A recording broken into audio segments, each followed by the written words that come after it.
Binibidyo ko po. So this is a participatory project where you leave your fingerprint.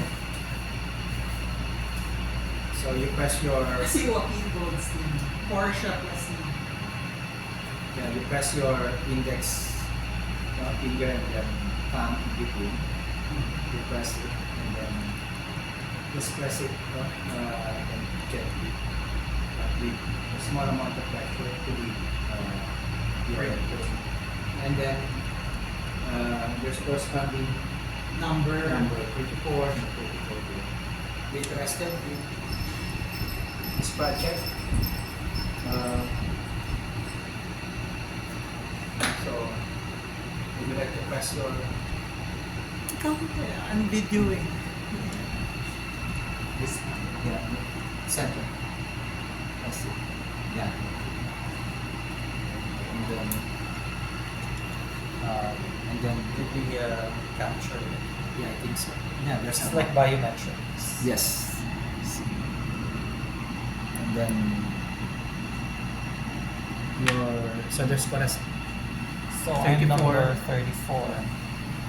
Then write my name. yeah.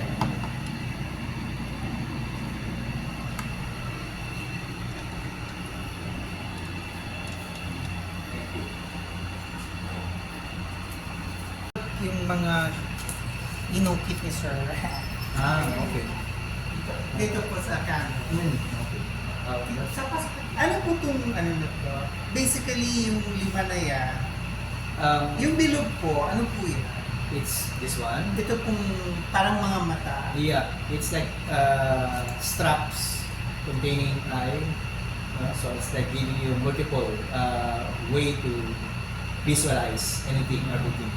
To be, ano, parang marami kang nakikita. Oh, seeing. yes. Maraming third eye. Ganun. More than third eye. Many third Yeah. eye. Just like a fly with multiple eyes. Higit pa ang 360 degrees. Yes. So, ito po, It's infinity, the snake eating the tail. okay, this is the head of the snake. Ano itong nasa gitna po? It's sort of a flower. It's a form of offering vegetation, representation of vegetation. Tapos ito naman, loco, L, tempore. Tempore. It's flower. It's like understanding the moment when flower is blooming. Opo. So moment when you are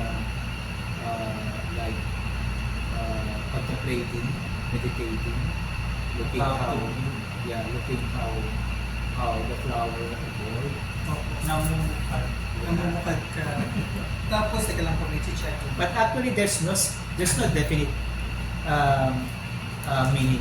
You have to connect with the image and create your own narratives. I don't want to apply any limited set of meanings. It doesn't have to be that way. Kasi pag if you define limitation yun. This viewer determines. Ito po, anong figura po yun? It's an angel. It's like a genie coming out from the bottom. So you can see the smoke. So this is the Yeah. smoke. And Pero then- may star siya. Ano po Yeah, itong it's parang a- cane or saber? It's actually a weapon. It's like your guardian Okay. protecting you. Ano na po to? Kayo na po ang nag-create ng character na yan? Or nanggaling po yan sa mga nabasa niyo? Yes, some are lifted from the mystical elements. Symbols. So, like,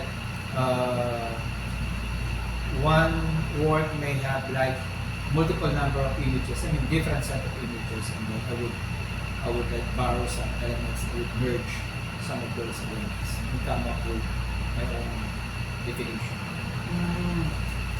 Okay. So ito naman po, tao po yun. So, Yes. If you're going to create a narrative related to that, ano kaya? multitasking. Pwede rin. Pwede rin, di ba? I need the spirit of multitasking. I Pwede cannot rin. multitask. Okay. Pwede rin. Ayan, Kit Haring.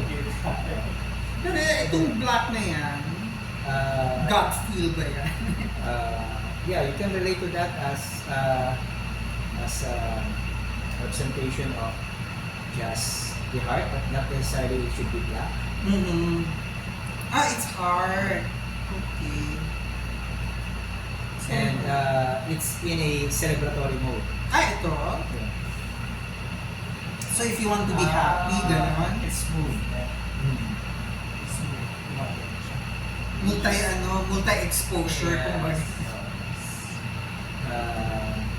Like activation, the concept of activation Mm. or reactivation. But again, there's no definite meaning. I can attach meanings. You can attach your own meanings. Set of meanings. That's nice. Kasi open-ended siya. I mean, should be open-ended. Oo. You don't have to relate to the image. The anting-anting has to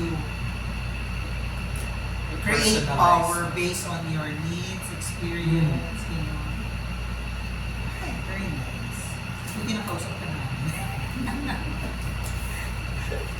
Masarap mag-attend ng ganito kasi you get to talk to the artist. The artist.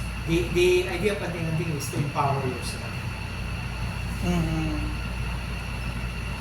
So it's not a special power, but to believe in something that may support your good intentions. So developing your faith as well. So hindi naman to be dependent on the anting-anting. Mm-hmm. It's something that maybe a support element. Part ng human nature. Bagay, kasi yung iba kailangan ng something na mapaghahawakan nila. Kasi sa iba kulang yung mind lang. It has to be interpreted in the Object. to an object. Visual. That gives you that, or maybe maybe to ward off evil spirit, or to guide you, to protect you. Those are some of the elements of the charm. There's so many. Yes. You can even create your own charm. And it's not limited to create images. You know, like the shark's fin. It's an element of good luck also. The fin of an alligator. So para siyang a form of manifestation pero inilagay mo sa represented by the object. You create, and then you develop your faith also. This one will Will come to protect me. Yes. This one will give me good luck. So, developing your positive attitude also. Thank you very much po.